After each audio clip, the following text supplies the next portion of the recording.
This is Carol, Kilo Papa 4 Mike Delta, uh, your net control operator for the River City Arc Slow Scan TV net. This net serves for training and practice in image transmission modes and meets Wednesday nights at 9 p.m. Pacific Time on the N6NA repeater on 441.30 megahertz. River City Arcs members and all licensed radio amateurs are welcome to participate. If you wish to join the net or need to make a call at any time, please announce your call sign between transmissions and net control will acknowledge you. If an emergency should arise and you need the repeater, please contact the net control by saying break break. Double break signifies emergency traffic. The net will stand by for you until the emergency is terminated or traffic is moved to another frequency.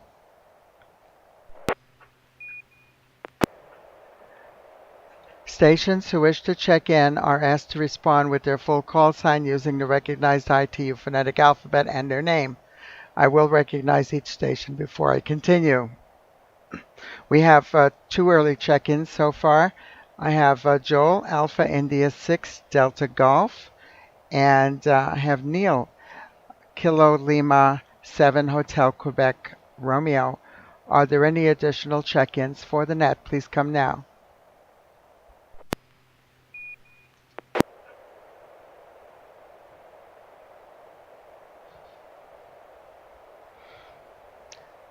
Okay, none heard. We'll go in the order 1, 2, 3. We have Joel as number 1, if that's okay. Neil is number 2. Myself is number 3. So, Joel, AI6 Delta Golf, do you have a picture ready for us? Yes, I do. Here it is, Martin 1.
Okay, thank you very much, Joel, for that picture. That picture came through very well. Just about a couple dozen little pixels, green pixels on there, but otherwise it's a good P5 picture. And I wonder how you got this close to this bird. It looks like some kind of a bird of prey, probably in one of the parks that you go up to and visit. Um, hmm. I don't know the difference between an eagle, a falcon, or a hawk. I have no idea what this is. So let me turn over to Neil and see what you think. KL7HQR, this is KB4MD. Go ahead. Well, extremely good picture. I can almost count the pixels. So no problem. It's incredible how better the quality of the pictures are here than what I've been getting on HF. I believe that's a bald eagle. And the picture is so clear. It's on the left third of the picture and standing on a branch and is looking to its left to the right of the picture. The call letters A6DG, very clear, very distinct, very sharp. And on the tree, you can even see the little twigs here and there. So very, very good picture. Good transmission. Back to that. Okay, Joel, could you go ahead and give us an explanation of this, please? KP4MD.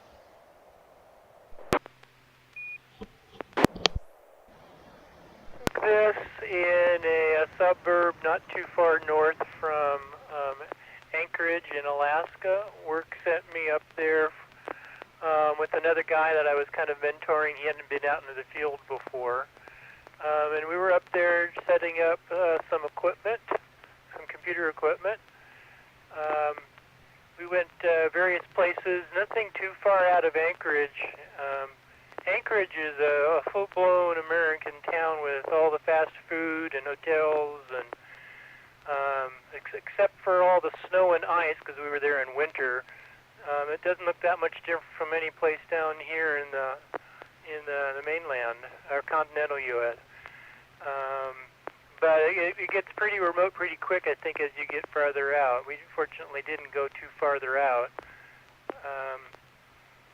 But we went up to this one center to set up the equipment. Afterwards, we were driving over towards I think it was a Jack in the Box, and I saw this guy sitting up in a tree, and I asked, "Hey, drive a bit closer," and all the while I had already pulled out the camera and had zoomed in all the way and was taking pictures. And I think this is like the last picture I took when we got, we were still probably a couple hundred feet away, but the camera I was using has pretty good zoom on it. And even though with the zoom all the way and as close as we had gotten, this is a cropped shot, so not a huge crop. So this more for artistic to make it look better. But this is near perfect. I mean, it turned out really well. I mean, he's looking to the side. He's well lit, and yep, bald eagle. And afterwards, I realized where we were had its name, because it was called Eagle Creek is where we were. So obviously, there are bald eagles in the area, often enough for it to be called after them, named after them. Back to net, AI6DG.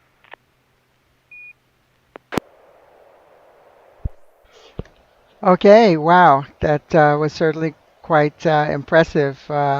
Looks like something out of Wikipedia, that picture, and you really got a really good shot of this bald eagle. Okay, I don't know if I've ever really looked at a bald eagle up close, but very good. Thank you, and excellent picture. Good quality and good content, and composition of that picture too.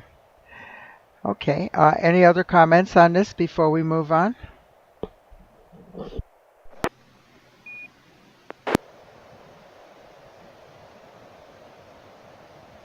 Okay, nothing. Let's go on to Neil. KL7HQR, it's your turn for a picture, please.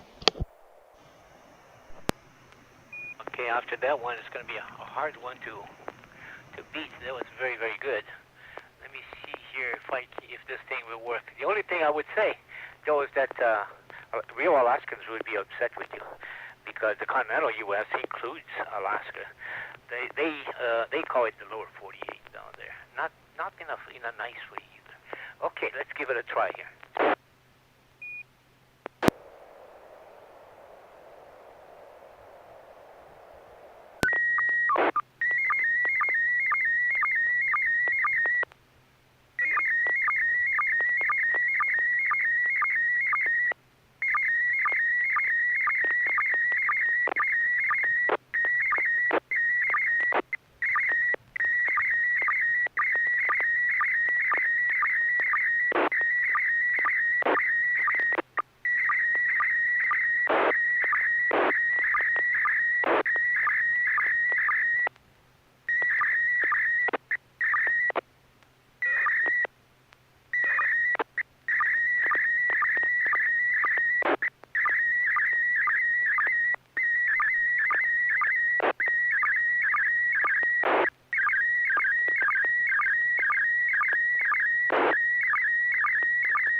say that clicking on and off throughout the transmission, so I don't know how that went out.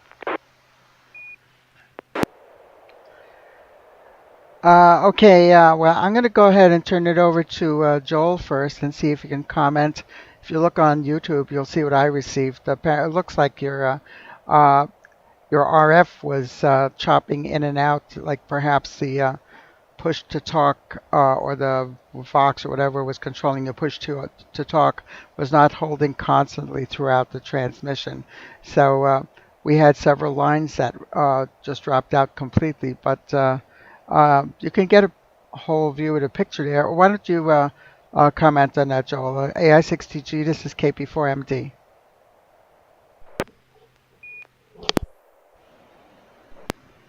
You said it was cutting in and out. I've got all these lines across every time it stops transmitting. The bottom quarter is not too bad. It's only got a couple of the bars. But if you're using a single link, is there something you can set in the Vox maybe so that it doesn't drop? Anyway, what I think I can kind of see that this is, I think you've said a similar picture in weeks past. Is this the transport vehicle at Cape Canaveral to get the rockets out to the launch pad? Whatever it is, it's so if and a guy standing in front of it, or at least walking with it, I can't really tell. I'm wondering if behind him to the left is where the treads are, and if they are, wow, they're big. Back to Net, AI6DG. Yeah, this is KP4MD. I can't add anything more to that. And Neil, if you have the internet, you could look at the picture on the YouTube and see what we found, what we saw. There's a man standing in front of that, and I'm going to guess that might be you. Might be, maybe not. Over to you, Neil. KL7HQR, this is KP4MD. Scale 7HQR. Yeah, I don't know. I had problems with the signal link last week as well, and trying to set things up here. I work on it for about 15 minutes before the net, but obviously there's still something. Yes, it is the crawler. It's called the crawler, and it has four of those I don't know what you call those wheels.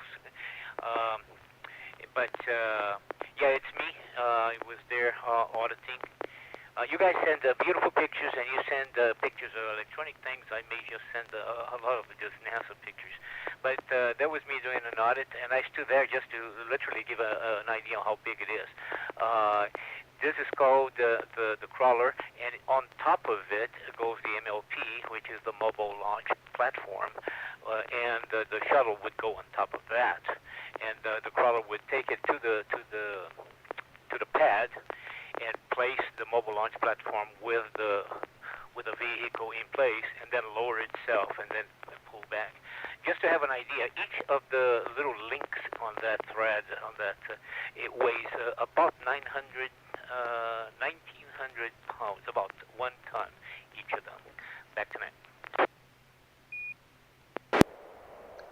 Okay, this is KP4MD. Well, what I can comment about the signal link is that if the level is below a certain threshold of the audio you're putting in, or the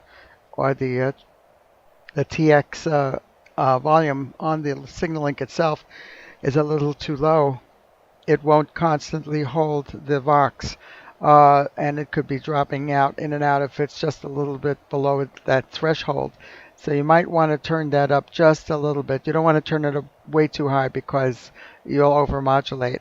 But yeah, that's what I guessed. It looked like those big treads, kind of like what you would see on a tank, instead of wheels there, and then the structure above it. So I had suspected it was something of that nature there. But otherwise, nice vintage photos. Any other comments on this before we move on? This is KP4MD. 7HQR. If you guys get sick, eventually get tired of these NASA pictures, let me know, and we'll switch gears.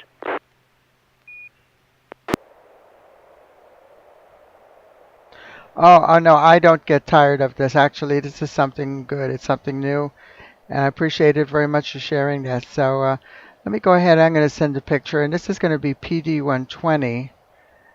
And let's see. We'll do this. I'm curious to see how this looks. PD120. And this, let's put a template on there. Let's see. Yep. Okay.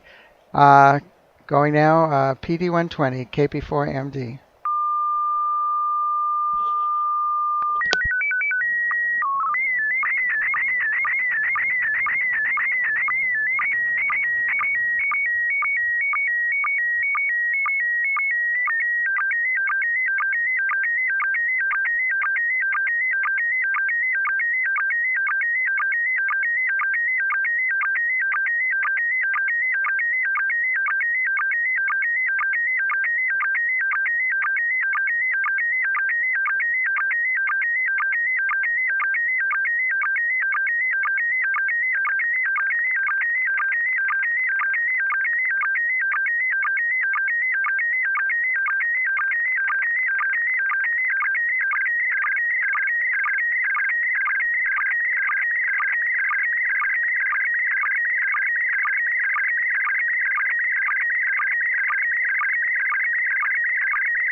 Okay, we'll give it over to Joel.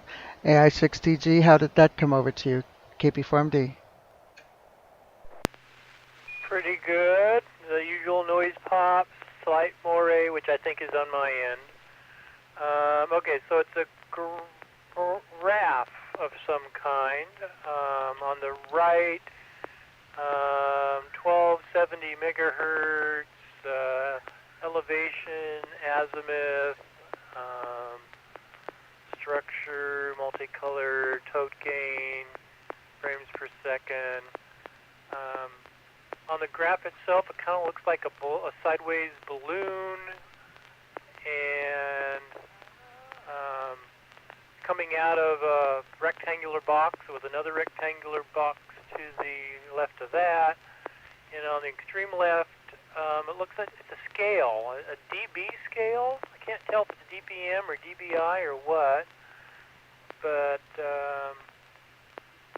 oh, that's a color. Okay, so it's a color legend as to the color of on the balloon. I'm guessing this is a like what's that antenna simulation program? Easy Limb or something of some sort of antenna. What's that 1270 megahertz though? I don't. Oh wait a minute, that's the ham band, isn't it? Or is it? Anyway, we're about to find out, aren't we? Back to net, AI6DG. Okay, how about you, Neil? KL7HQR, how did you receive this? And any comments? Over. Well, the quality of the picture was absolutely perfect. Yeah. The only thing I cannot read are some of the white scales on the left-hand side by the color bar. So the quality of the picture was perfect. Even the pixels were very, very, very minor. But that's as far as my comments can go. I am completely lost. It's beautiful, beautiful colors, but I'm completely lost of what I'm looking at. So I'm looking forward to your explanation of it. Okay, very good. This was an experiment with an antenna modeling program that I have called 4NEC 2. I know there's several others out there. There's EasyNEC that you read a lot about in QST and MMANA also, but I like this one because it has this really cool way of doing 3D model projections of what the antenna would look like, and you could manipulate it in all kind of dimensions and get a pretty good idea of how these antennas will work before you build them. This is, yeah, 1270 is the middle of the 23 centimeter band, which goes from 1240 to 1300 megahertz. And this is a biquad antenna, which actually looks like two diamonds that are connected together. They're side by side and they're connected together at one apex. And I modeled that biquad antenna in this little baking pan. Actually, I bought this baking pan over the weekend in the Dollar Tree store. It was $1. And it measured 11 inches by 7 inches. And I thought to myself, this would make a good reflector for a antenna in the 23 centimeter band. So I constructed a little model in 4NEC 2. That's the pan that you see there, and then I modeled the little driven element there inside there, which is some copper wire bent into that shape of those two diamonds. And I had the program. Um, um, it does optimizing, so it'll optimize what the dimension should be and the distance from the reflector to get the optimum SWR, good match, resonance on the frequency, and gain as well. And so you can see the structure in the image on the left there. That's the structure of the little biquad inside the box. And then the image on the right is showing the actual projected radiation pattern. And the colors of the radiation pattern are reflected on that scale on the left. It goes all the way from the top is dBi 9.62 is the magenta color, and you go all the way down to the deep blue, which is minus 36. So it's interesting to play with. I'm actually planning to build this and do a little experimenting with it because might even put it up on the roof and see if I can do some receiving with the SDR play on that frequency. There's a repeater down on Mount Diablo that transmits television pictures on 1240 megahertz. So I should be able to see if I can pick up a signal from them. And just something to play with since I've never really done anything on that band. So, oh yeah, the experiment was also that I did a screen capture of this image, and it was crystal clear, 640 by 496 pixels. And if you looked on the on Microsoft Paint, everything was sharp, super sharp, the exact same size as the image box there in MMSSTV for PD120. So I uploaded it into the program, and I wanted to see if it would come out that sharp, but apparently it doesn't. There is some drop in the resolution. I guess it has to do with since they're not just doing individual black and white pixels there. It's breaking it down into the colors and sending the separate color lines probably has some impact on the resolution there. So it doesn't look as perfectly crystal clear sharp, but it's pretty reasonable. So any other comments on this? This is KP4 Mike Delta.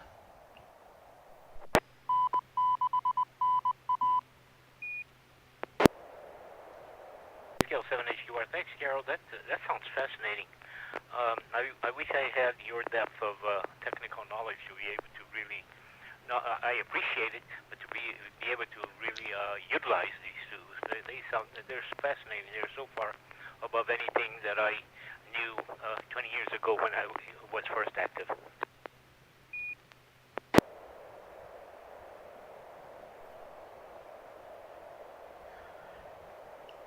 Yeah, QSL. The thing is, I really like antennas and working with antenna modeling because I've learned if you actually model antenna and you actually build it, it'll actually you'll understand better the functioning of how it actually works, and you'll have much more success in getting something to work if you have an idea how the thing is engineered to begin with, rather than just doing uh, trial and error, as very often we very much frequently did in the times before we had computers. I guess the real engineers back then had to do everything with slide rules and pen and paper, but uh, us lowly hams back in the uh, early parts of the 20th century um, would just do everything by trial and error. A lot of this stuff you saw in the QST magazine was like that, and serendipity, and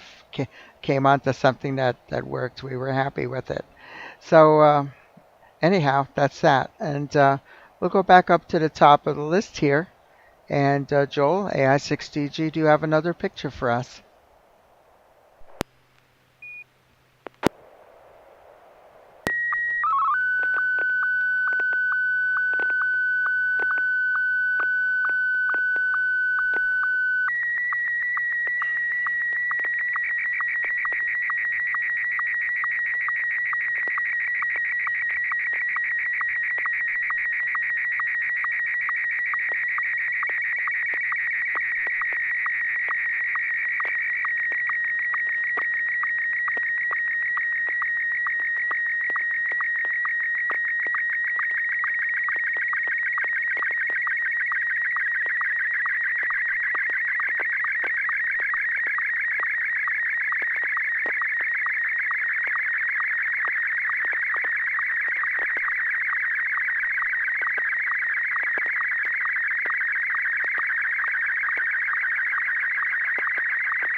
Okay, thank you very much for that picture, Joel. I recognize the KX3 QRP transceiver, the Hard Rock 50 amplifier, your laptop computer, and it looks like you're running WSJTX, maybe FT8.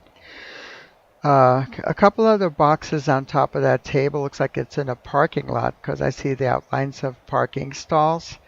And there's a black box, and I don't know what that is. Looks like you have some power pole connectors plugged into this kind of a little power pole junction block there. And also I wonder if that silver thing looks like there's a big serial plug going into that. I don't know what that would be. Maybe an interface of some sort. Anywho. We'll turn it over to Neil and see what you think. KL7HQR, this is KP4MD. pictures. I'm not even going to comment anymore. They're pretty good, very, very good. I don't know. If it is FT8, it's not the same program that I use there. I think the only thing I recognize there is the power feeding into the into the laptop. Everything else, I have no idea. I don't recognize any of the new equipment. So back to Joel for some explanation. Thank you.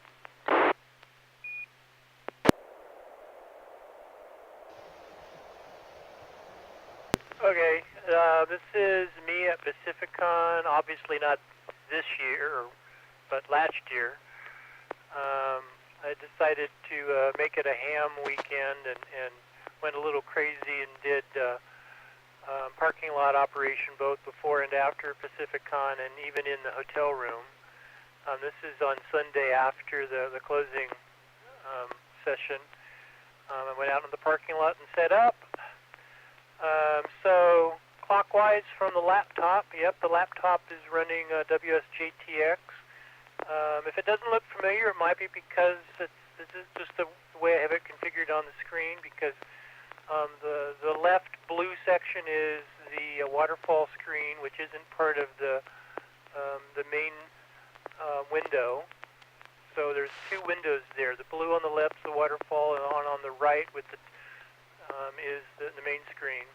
Plugged into the laptop, on the right you'll notice a thin cable. That's the audio going directly into the laptop. And it's an adapter that goes from the single plug, splits it off into two plugs, one for the mic and one for the speaker, and then from there I've got cables going straight into the KX2, not 3, Carol. That's a 2. That's the orange screen to the right of the laptop.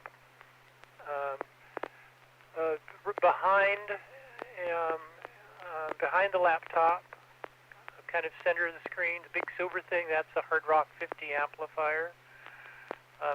That kicks, like the KX2 is natively only a maximum of 10 watts, and probably wouldn't be well to try to do 10 watts FT8. A couple watts out of the KX2 into the Hard Rock will give me 50 watts, which is perfect for FT8. That's about the most power you would normally want to use. The black box is a boost. This is all running off of a marine battery in a battery box. It's sitting underneath the table. And the output of that goes to the black box that's a battery boost, so that I have constant voltage regardless of the battery condition. And everything I do is Anderson plugs, so that red block is a Anderson power distribution block, so I can plug the output of the battery boost into that, and then the radio, the laptop, the amplifier all get plugged into that with their own Anderson power pole plugs. The silver thing that's between the red power block and the KX2 is the power supply for the laptop. So it's taking the 12 volts out and kicking it up to 19 that the laptop wants.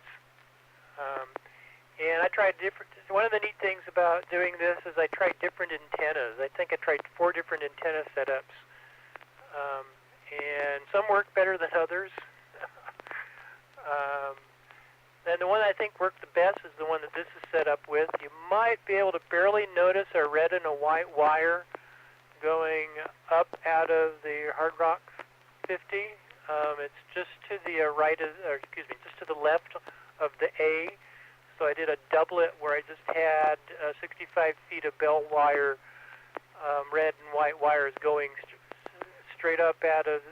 I had a BNC to dual banana adapter plugged directly into the Hard Rock, and the wires wired into that, and they're going straight up to the top of a pole, and then split off, kind of like a dipole, but it's not, because there's no coax going up to it. It's just wire going up to it.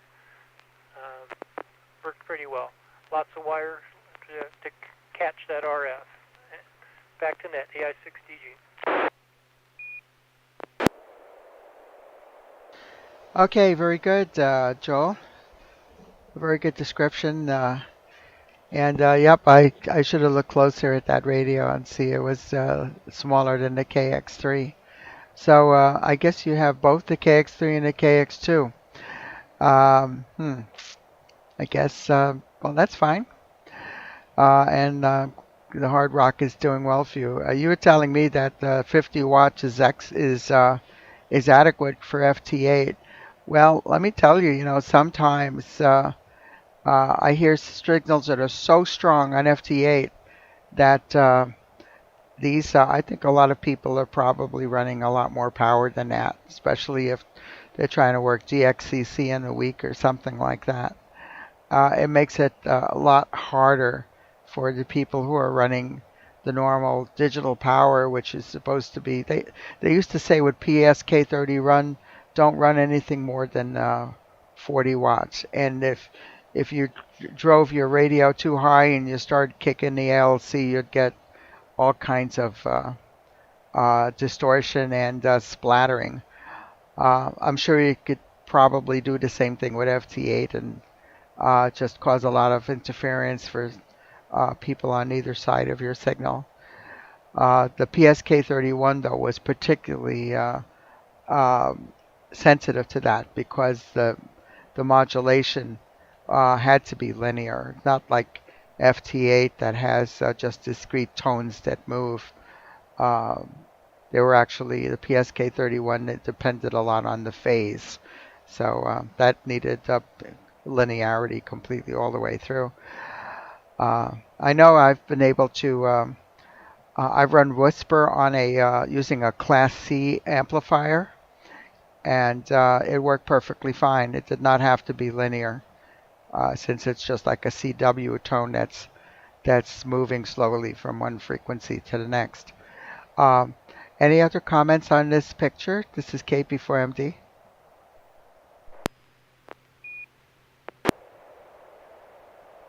I have more to add. Yeah. Go ahead, Joe.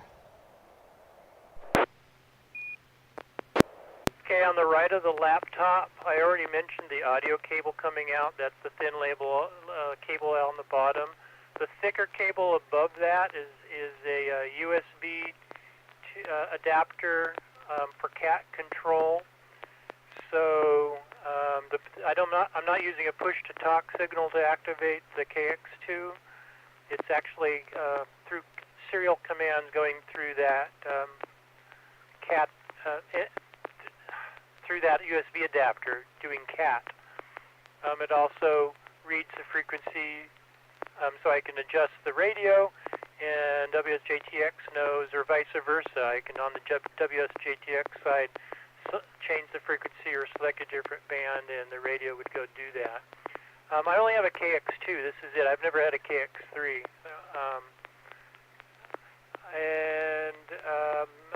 Okay, strong signals. Yeah, I know.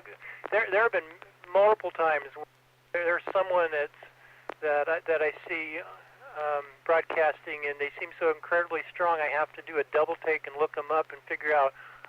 They're only 2 miles away from me. I mean, that close. It doesn't take much power to seem like monster power. But there's definitely been other times where they're not close, and there have been a few extreme cases where they're overdriving, massively overdriving their transmitter, their transceiver, and you see multiple decodes of the same signal. So they may have one strongest in the center, and then two on either side of that, and two more on either side of those, and two more on either side of those. So when you decode it like 7 times, you know they're doing things wrong. Back to net, AI6DG.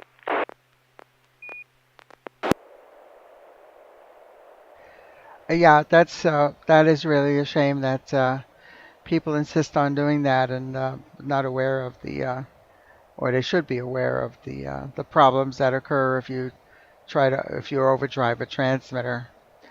Okay, thank you very much for sharing this picture, and I hope that maybe this coming year we'll have a return to our regular Pacificon, so you'd be able to do this operating again from there.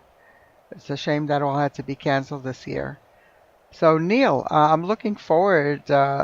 Hopefully, you can get a transmission out that maybe just bumping up that TX, like one little notch there, would make a difference, and we'll have a good solid picture from you if you want to send a picture. KL7HQR, this is KP4MD.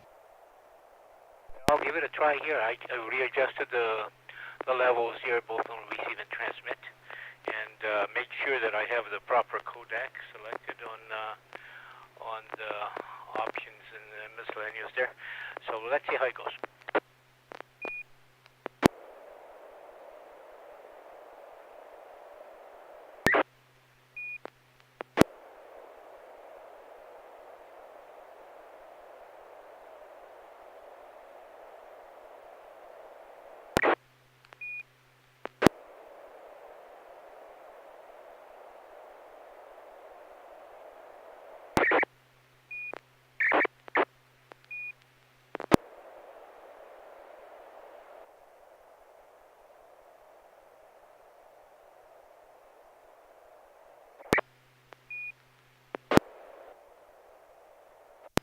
Actually, it's not working, so I may have adjusted in the wrong direction.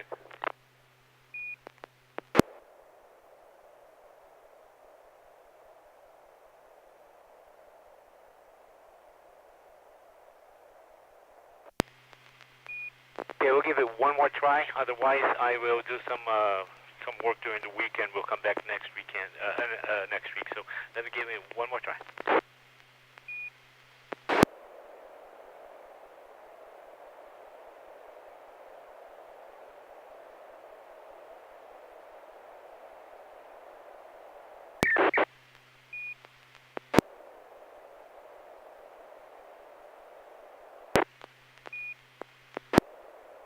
If it's not working, the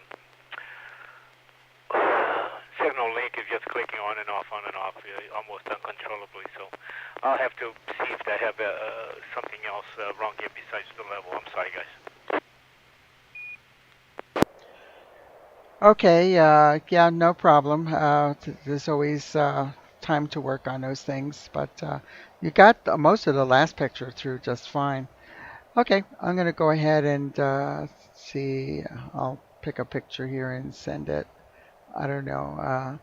I've, have, if you're looking on the YouTube, have you seen me send this picture before? I don't know if I've done that. Over.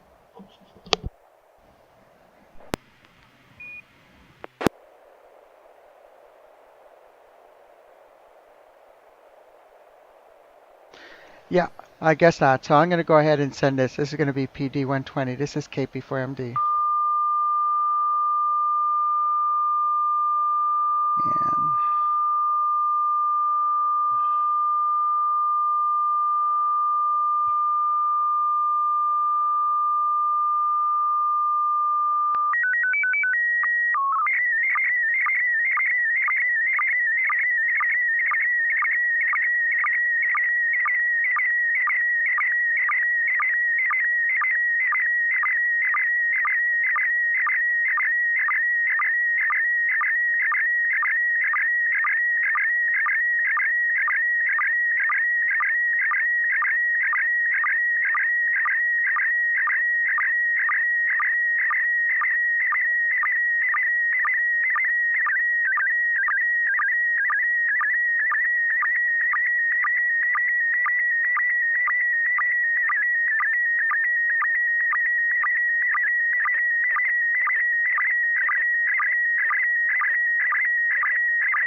Okay, over to you, Joel. How did you copy that AI60G? This is KP4MD.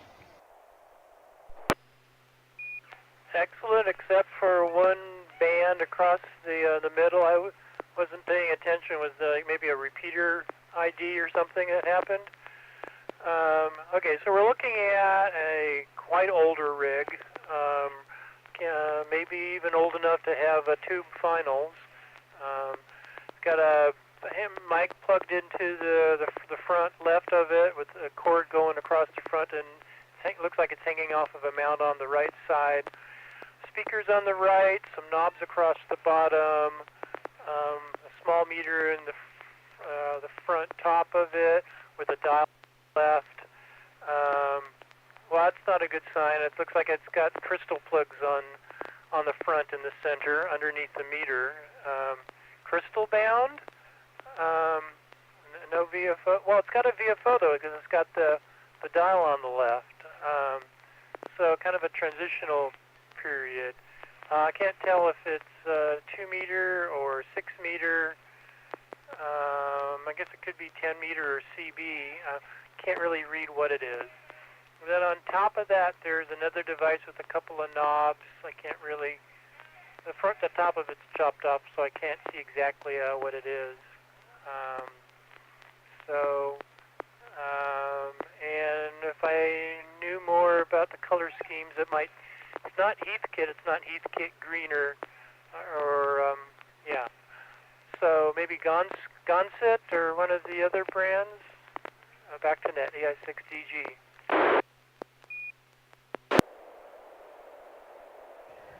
Okay, very good guess. How about you, Neil? Take a gander at this.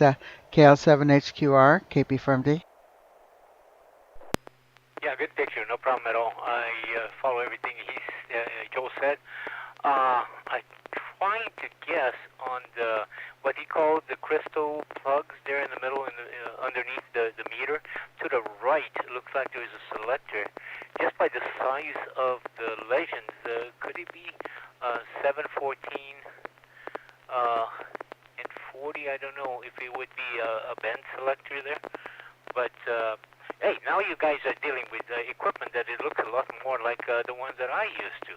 Now we're talking my language here, but his description was perfect. Go ahead.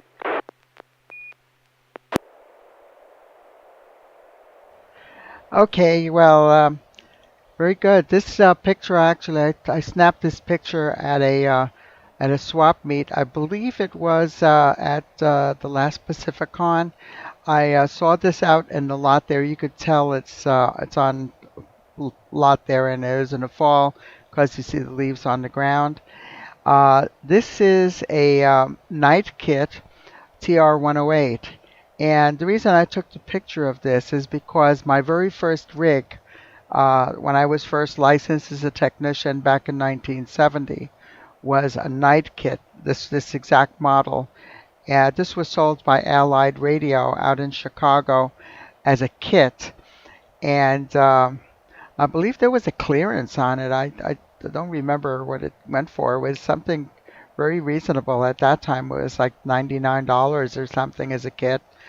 And I put the thing together. It actually works on 2 meters. If you get a good close look at that dial on the left, that dial is the receiver tuning. It had a tunable receiver. You can just about make out 145, 146, 147, and 148. The numbers on the black dial. That adjusts the variable capacitor, which is for the receiver. And yeah, those are crystal sockets. On the front, there's 3 crystal sockets, and the knob just to the right of that actually selects which crystal that you're using. And there's one position for an external VFO, which you don't see here.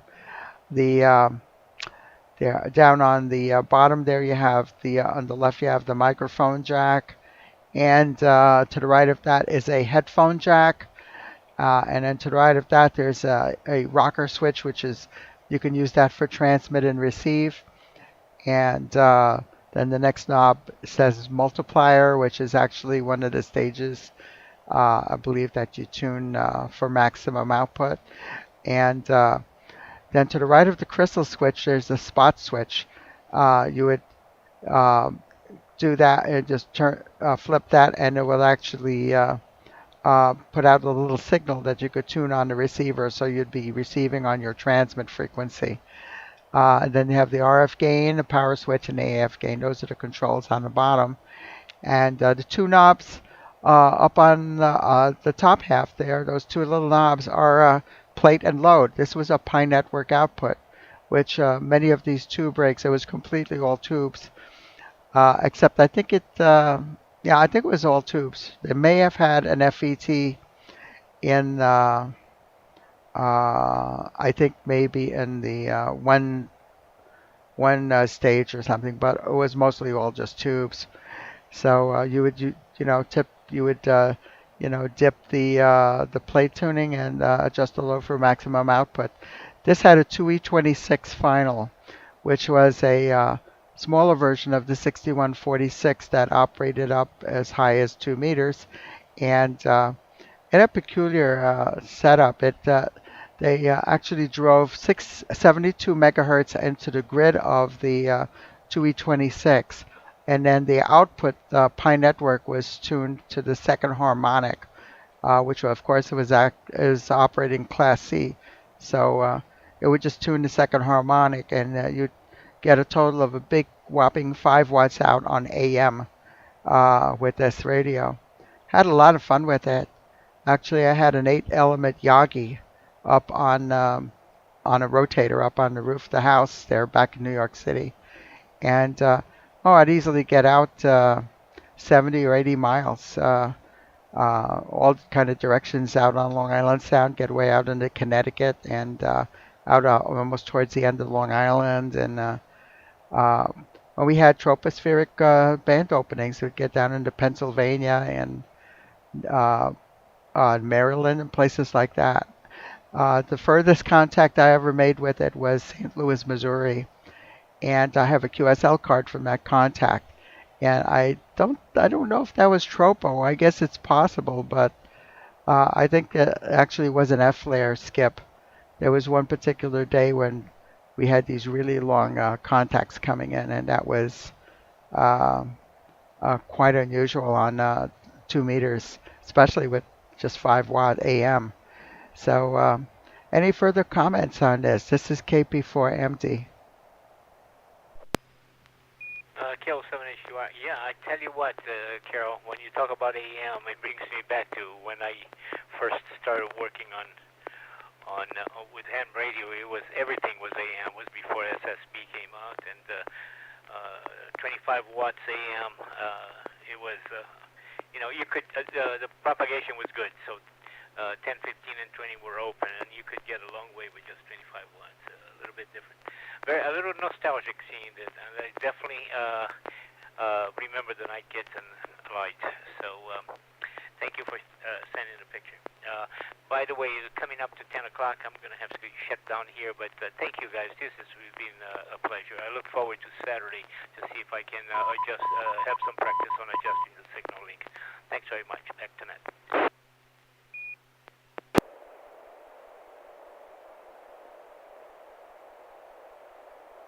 Okay, Neil. Yeah, thank you very much. I'm going to do well, it is coming up on 10 o'clock, and I think we're going to wrap up the net at this time. Do we have any other further comments before we close the net? This is KP4MD.